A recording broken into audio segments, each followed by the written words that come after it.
Mughal series کی آخری قسط میں خوش آمدید۔ اورنگزیب عالمگیر کا دور شورشوں اور بغاوتوں سے بھرپور تھا۔ حالانکہ اورنگزیب اپنے بھائیوں کے خاتمے اور اپنے باپ بادشاہ شاہجہاں کو قید کرنے کے بعد مغلیہ سلطنت کے سیاہ و سفید کا مالک بن چکا تھا، مگر اپنے والد کی موجودگی میں تخت نشین ہونا اس کو کافی مہنگا پڑا، جس پر اورنگزیب کو ساری زندگی شرمندگی رہی۔ لیکن جہاں اس کے والد شاہجہاں نے تخت نشین ہونے کے بعد اپنے تمام بھائیوں، چچا زاد بھائیوں، بھتیجوں کو قتل کروا دیا تھا، وہیں اورنگزیب نے نہ صرف اپنے بھتیجوں کو معاف کر دیا بلکہ مراد اور دارا شکوہ کے بیٹوں سے اپنی بیٹیوں کی شادی بھی کر دی اور انہیں دربار میں منصب بھی عطا کیے۔ اورنگزیب نے اپنے والد کے درباریوں کو بھی بحال رکھا، مگر اس کی حکومت کے تیسرے سال اورنگزیب شدید بیمار پڑ گیا، مگر کسی نے بھی اس سے تخت چھیننے کی کوشش نہیں کی اور نہ ہی شاہجہاں کو دوبارہ تخت نشین کرانے کی کوشش کی۔ اورنگزیب نے بہت سا مال درباریوں میں تقسیم کیا اور اس نے لنگر خانے قائم کیے۔ اس نے گندم کے تاجروں پر عائد محصول بھی معاف کر دیا۔ اورنگزیب اپنا بہت سا وقت لوگوں کے مسائل سننے میں گزارتا اور ان کی داد رسی بھی کیا کرتا۔ اس نے بہت سے تحائف اور پیسے شریف مکہ کو بھی بھیجے، مگر شریف مکہ ہمیشہ یہ کہہ کر لوٹا دیا کرتا کہ شاہجہاں کے ہوتے ہوئے وہ اورنگزیب کو تخت کا اصل حقدار نہیں سمجھتا۔ اورنگزیب ہر سال یہ تحائف بھیجتا، مگر اس کو شریف مکہ کی طرف سے وصول نہ کیا جاتا۔ لیکن جب شاہجہاں کی موت واقع ہو گئی اور اورنگزیب نے شریف مکہ کو تحائف بھیجے تو شریف مکہ نے ان تحائف کو قبول کر لیا۔ اس کے علاوہ اورنگزیب کے تخت پر قابض ہونے پر دیگر سلطنتوں کے بادشاہ بھی اسے بادشاہ ماننے سے انکاری تھے۔ ایران کے صفوی شاہ نے اورنگزیب کو خط لکھا کہ اسے اپنا لقب عالمگیر یعنی دنیا کا فاتح سے بدل کر باپ کا فاتح رکھ دینا چاہیے۔ اورنگزیب نے اس کے جواب میں لکھا کہ شاہجہاں نے خود تخت کو خیر آباد کہا، اس کو زبردستی تخت سے ہٹایا نہیں گیا۔ اورنگزیب کو اس امر نے کہ اس نے اپنے باپ کو ہٹا کر تخت حاصل کیا ہے،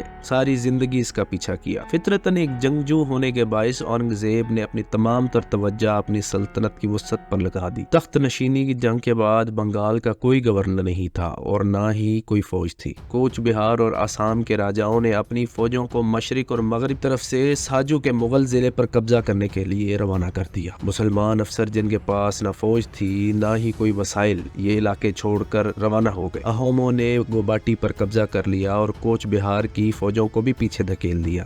اس خانہ جنگی کے بعد میر جملہ کو بنگال کا وائسرائے بنا کر بھیجا گیا اور حکم دیا کہ وہ باغی راجاؤں کی سرکوبی کرے۔ میر جملہ 11 نومبر 1661 کو 12,000 سواروں، 3,000 پیادوں اور 323 بحری کشتیوں کے ساتھ حملہ آور ہوا۔ اس نے 29 دسمبر 1661 میں کوچ بہار پر قبضہ کر لیا۔ اسے کسی مزاحمت کا سامنا نہ کرنا پڑا کیونکہ راجا اور اس کے افسر دہشت کے مارے ہی وہاں سے بھاگ نکلے، لہٰذا یہ علاقہ مغل سلطنت میں شامل کر لیا گیا۔ اس کے بعد میر جملہ آسام پر حملہ کرنے کی غرض سے روانہ ہوا۔ اہوم فوجوں نے قدر مزاحمت کی مگر جلد ہی برہم پتر کی طرف پسپا ہو گئے۔ مغل فوجوں نے 8 قلعوں پر قبضہ کر لیا۔ اس کے بعد 17 مارچ 1962 کو میر جملہ نے ان کے دارالحکومت گڑھ گاؤں پر بھی قبضہ کر لیا۔ 1663 میں میر جملہ فوت ہو گیا تو اس کی جگہ اورنگزیب نے اپنے ماموں شائستہ خان کو بنگال کا صوبے دار مقرر کیا۔ آسام 4 سال تک مغلوں کے قبضے میں رہا، لیکن 1667 میں اہوم کے راجا نے معاہدہ توڑتے ہوئے ایک بار پھر بغاوت کر دی اور مغلوں کے خلاف اعلان جنگ کر دیا۔ اس نے اپنے کھوئے ہوئے علاقے واپس لے لیے، حتیٰ کہ گوباٹی پر بھی حملہ کر کے اس پر قبضہ کر لیا۔ مغلوں اور اہوموں کے درمیان جنگ کا یہ سلسلہ 9 سال تک جاری رہا۔ 1666 میں شائستہ خان نے پرتگیزیوں کے خلاف کارروائی کرتے ہوئے ان کے جہاز اور کشتیوں پر قبضہ کیا اور چٹاگانگ کے قلعے پر قابض ہو گیا۔ اس فتح کے بعد چٹاگانگ کا نام تبدیل کر کے اسلام آباد رکھ دیا گیا۔ اورنگزیب کے دور میں افغانوں نے حکومت کو بہت تنگ کیا تو اورنگزیب کو ان کے خلاف کارروائی کرنی پڑی۔ افغان باغیوں میں قبیلہ یوسف زئی اور قبیلہ خٹک کے لوگ پیش تھے۔ 1667 میں قبیلہ یوسف زئی کے لوگ سوات اور باجوڑ میں آباد تھے اور محمد شاہ کی قیادت میں اٹھ کھڑے ہوئے۔ انہوں نے دریائے سندھ عبور کیا اور ضلع ہزارہ پر حملہ آور ہوئے اور شاہی چوکیوں کو بھی نقصان پہنچایا۔ مئی 1666 میں شمشیر خان کی قیادت میں مغل فوجیں روانہ ہوئیں جو یوسف زئیوں کی سرکوبی کرتے ہوئے پنج شیر تک پہنچ گئے۔ اسی سال ایک اور مہم محمد امین کی قیادت میں بھیجی گئی، جس کے بعد کئی سالوں تک یوسف زئیوں کو مقابلے پر اترنے کی جرات نہ ہوئی۔ 1672 میں خیبر کے قبائل نے بغاوت کر دی۔ افریدیوں نے اپنے سردار اکمل خان کے بادشاہ ہونے کا اعلان کیا اور مغلوں کے خلاف جہاد کا نام دے کر تحریک شروع کر دی۔ افریدیوں نے افغانستان کے گورنر محمد امین کو علی مسجد میں محصور کر کے پانی کی سپلائی روک دی، تاہم محمد امین اور کچھ افسر بھاگ نکلے۔ افریدیوں نے مغل فوج کے 10,000 افراد کو موت کے گھاٹ اتار دیا اور 20,000 مرد اور عورتوں کو گرفتار کر لیا۔ گرفتار شدگان میں محمد امین کی والدہ، بیٹی اور بیوی بھی شامل تھے۔ اس تمام صورتحال کے پیش نظر اورنگزیب نے شجاعت خان کو کمان دے کر بھیجا، لیکن 3 مارچ 1674 کو رقابت کی بنا پر کچھ مغل افسران نے اسے قتل کر دیا، تاہم جسونت سنگھ کے راجپوت سپاہیوں نے اس فوج کو منتشر ہونے سے بچا لیا۔ 6 جولائی 1674 کو اورنگزیب خود حسن ابدال پہنچا اور 1.5 سال تک اپنی نگرانی میں افغانیوں کے خلاف کارروائی جاری رکھی۔ محبت خان کو اس کے عہدے سے علیحدہ کر دیا گیا، بہت سے قبائلی سرداروں کی پینشن مقرر کر دی گئی اور متعدد قبیلوں کو شدید نقصان پہنچایا۔ اس طرح ان قبائل کی سرگرمیاں سد پڑ گئیں۔ راجہ جسونت سنگھ نے تخت نشینی کی جنگ میں دارا کا ساتھ دیا تھا، مگر بعد میں اورنگزیب سے معافی مانگ کر اس کی ملازمت اختیار کی تھی۔ اورنگزیب نے جسونت سنگھ کو کابل کا گورنر بنا دیا تھا۔ 1679 میں جسونت سنگھ فوت ہوا تو اس کے موت کے ساتھ ہی جانشینی کا مسئلہ سر اٹھا کھڑا ہوا۔ اس کا پوتا اور اس کا نومولود بیٹا جو اس کی وفات کے بعد پیدا ہوا تھا، چونکہ اورنگزیب اس علاقے کو براہ راست اپنے کنٹرول میں نہیں لانا چاہتا تھا، اس لیے اورنگزیب نے اس کے پوتے کو چنا اور راجہ بنا دیا۔ اس کی وجہ سے راجپوتوں نے ایک اور قبیلے کے ساتھ مل کر بغاوت کر دی۔ اس کے بعد 2 دہائیوں تک اس علاقے میں شورش بپا رہی، جب تک راجہ کا نومولود بیٹا جو اس کی موت کے بعد پیدا ہوا تھا بڑا ہو گیا اور اس کو راجہ بنا دیا۔ اس شورش کے دوران اورنگزیب نے اپنے بیٹے اکبر کو راجپوتوں کی سرکوبی کے لیے بھیجا، مگر راجپوتوں نے اسے بادشاہ بنانے کی لالچ دے کر اپنے ساتھ ملا لیا اور اس نے اپنے باپ دادا پردادا کی طرح اپنے ہی باپ کے خلاف بغاوت کر دی۔ مغلیہ سلطنت میں اپنے باپ کے خلاف تخت کے حصول کے لیے بغاوت کرنا ایک روایت بن چکی تھی۔ یہ صورتحال اورنگزیب کے لیے بہت خطرناک ہو چکی تھی، مگر اورنگزیب نے کمال چالاکی سے اکبر کے نام ایک ایسا خط لکھا جس سے ظاہر ہوا کہ وہ راجپوتوں کو دغا دے رہا ہے اور راجپوتوں کو پھنسانے کے لیے ان سے ملا ہوا۔ اورنگزیب نے ایسا انتظام کیا کہ خط راجپوتوں کے ہی ہاتھ لگے۔ خط میں لکھا تھا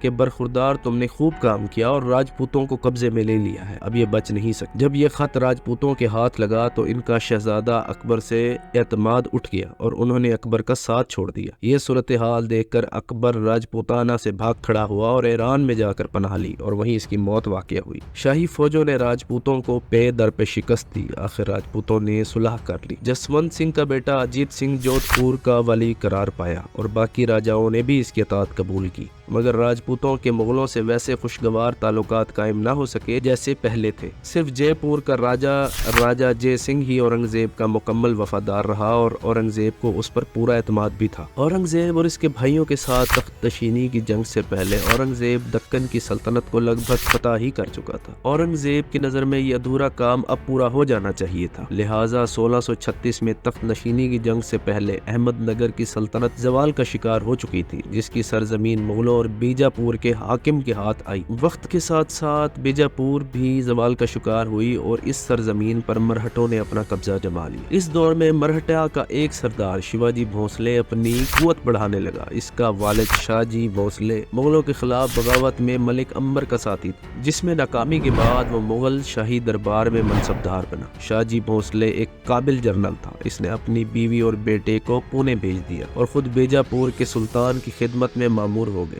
شیواجی اس تمام حالات سے ناخوش تھا کہ وہ اپنے لوگوں کی بیجاپور کے سلطان کے ہاتھوں غلامی سے نالاں تھا۔ 1637 سے 1647 تک اس نے کئی قلعے فتح کیے۔ اس نے رائے گڑھ کا قلعہ فتح کیا اور اس کو اپنا دارالحکومت بنا دیا۔ اس دور میں اورنگزیب دکن کا گورنر تھا، اس کا سامنا شیواجی سے ہوا۔ شیواجی نے اپنی خدمات اس شرط پر مغلوں کے سامنے پیش کی کہ اگر وہ اس کے علاقے پر اس کا راجہ ہونا مان لے۔ اورنگزیب نے تقریباً ساری شرائط مان لی سوائے ان قلعوں کے جو ابھی تک بیجاپور کے قبضے میں تھے۔ اس کے بعد مغل تخت کے لیے مغلوں کی آپس میں لڑائی شروع ہو گئی، جس میں اورنگزیب کامیاب رہا۔ بادشاہ بننے کے بعد اورنگزیب نے اپنے ماموں شائستہ خان کو ان علاقوں کا گورنر بنا کے بھیجا، مگر رات کے وقت شیواجی نے اچانک حملہ کیا اور اس حملے میں شائستہ خان کا بیٹا قتل ہوا اور شائستہ خان زخمی ہو گیا، تو اورنگزیب نے انہیں واپس بلا لیا۔ اس جیت سے اعتماد حاصل کرنے کے بعد شیواجی گجرات پہنچا اور سورت کی بندرگاہ پر حملہ کر دیا۔ 1665 میں اورنگزیب نے کچواہا کے راجہ جے سنگھ کی قیادت میں فوج بھیجی۔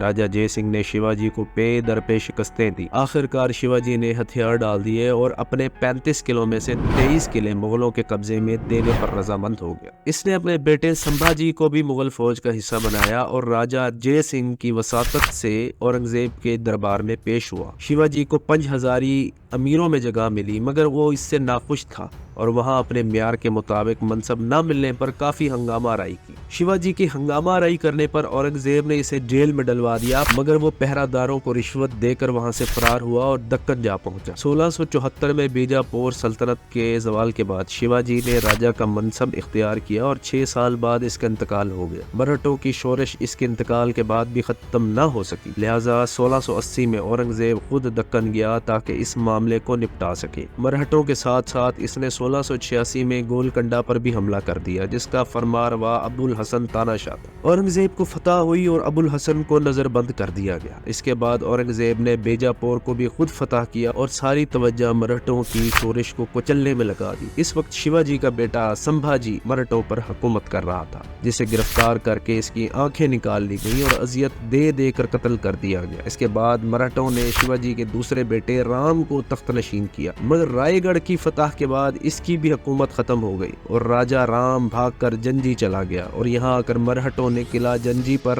قبضہ کر لیا۔ یہ علاقہ موجودہ انڈیا کے تمل ناڈو میں موجود ہے۔ سمبھاجی کے 9 سالہ بیٹے کو گرفتار کر لیا گیا، مگر اس کے ساتھ اچھا سلوک کرتے ہوئے اس کی پرورش مغل دربار میں کی گئی، مگر اس نے اسلام قبول نہیں کیا۔ اس کے اسلام قبول نہ کرنے کی ایک وجہ یہ بھی بتائی جاتی ہے کہ اگر وہ اسلام قبول کر لیتا تو مرہٹا کے تخت پر اپنا حق کھو بیٹھتا اور اورنگزیب کے لیے بیکار ہو جاتا۔ اس کے بعد اورنگزیب نے قلعہ جنجی کے علاقے کو فتح کرنے کی ٹھانی، جس کے لیے اس نے اپنے قابل اعتماد جنرل ذوالفقار خان کو یہ ذمہ سونپا تاکہ وہ تمل ناڈو اور کرناٹکا کو مغلیہ سلطنت کا حصہ بنا سکے۔ جنجی کا محاصرہ ستمبر 1690 سے 8 جنوری 1698 تک جاری رہا۔ مغل شہنشاہ اورنگزیب نے اس کے بعد غازی الدین خان فیروز جنگ اول کو حکم دیا کہ وہ جنجی قلعے کی طرف جانے والے رسد کے تمام رستوں کی حفاظت کرے اور ضرورت پڑنے پر ذوالفقار علی خان کی مدد اور کمک فراہم کرے۔ جنجی کا محاصرہ ریکارڈ شدہ تاریخ میں کسی ایک مغل فوج کا سب سے طویل محاصرہ تھا۔ یہ 8 سال تک جاری رہا۔ جنجی قلعہ 1649 سے بیجاپور کے عادل شاہیوں کے کنٹرول میں تھا، مگر 1677 میں مراٹھا بادشاہ چھترپتی شیواجی نے بیجاپور کی فوج کو شکست دے کر جنجی قلعے پر قبضہ کیا تھا اور اسے یورپی معیار کے مطابق تیار کیا تھا۔ اس نے قلعے کے چاروں طرف نئی فصیلیں تعمیر کی، گڑھے کھودے، مینار بنائے اور تمام کاموں کو کمال مہارت کے ساتھ سر انجام دیے۔ اس کے بعد قلعہ مہاتک قبیلے کی کمان میں رکھا گیا۔ قلعے کو بعد میں مراٹھا چھترپتی راجہ رام کے لیے دوسرے دارالحکومت کے طور پر منتخب کیا گیا تاکہ مغلوں کا دباؤ رائے گڑھ سے ہٹایا جا سکے۔ 1693 میں 75 سالہ اورنگزیب بیمار پڑ گیا اور اس کے بیٹوں نے تخت نشین ہونے کے لیے تلواریں کھینچ لی، مگر اورنگزیب نے جلد ہی حالات پر قابو کر لیا۔ مگر 1899 سے 1898 تک 9 سال کے عرصے میں جنجی کے ایک قلعے کو بھی فتح نہ کیا جا سکا۔ مغل سپاہی اور جرنیل تھک کر پیچھے ہٹنے لگے اور راجہ رام ستارہ کی طرف کوچ کر گیا اور مرہٹا امپائر کی توسیع میں لگ گیا۔ اس کے بعد 1700 میں راجہ رام فوت ہو گیا اور اس کی بیگم تارا بائی نے اس کے 4 سالہ بیٹے شیواجی دوم کو اگلا راجہ بنایا اور خود سلطنت کے معاملات سنبھالنے لگی۔ مورخین کے مطابق تارا بائی اپنے شوہر سے بہتر لیڈر کے طور پر ابھری۔ اس نے نہ صرف مغلوں کے حملوں کو ڈٹ کے مقابلہ کیا اور مغلوں کو پسپائی پر مجبور کیا، بلکہ اس نے سلطنت کی وسعت میں بھی اضافہ کیا۔ تارا بائی نے اپنے کئی مغلوں کے ہاتھوں گنوائے ہوئے قلعے بھی واپس فتح کر لیے تھے۔